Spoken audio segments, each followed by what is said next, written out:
Amici bellini, benvenuti a questo nuovo video dove si deve parlare, meno male perché qua si andava a finire male, ma purtroppo il che fare, come vedete abbiamo dovuto fare il che fare, non so nemmeno, questo è diverso con il cameraman, ma vediamo un attimo di parlare di Napoli-Udinese.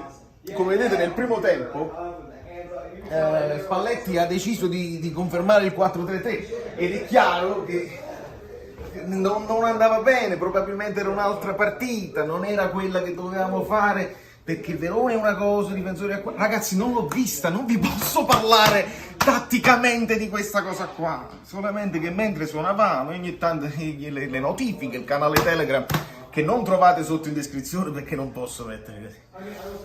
Grazie a Dario che sta facendo questa cosa, meno male, a quanto pare abbiamo comunque un attaccante che segna e questo lo possiamo dire da risultatristi, perché anche senza guardare la partita ho visto pure che ha segnato quelli che non erano buoni, cioè in fuorigioco, a gioco fermo. È buona questa cosa qua, è importante.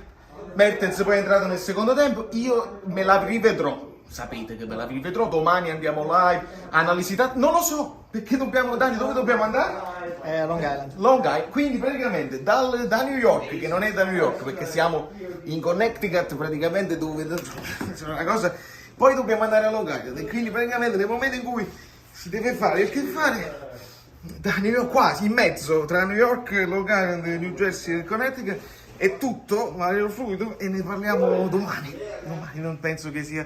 Vai, fai una panoramica e poi tagli. Bello.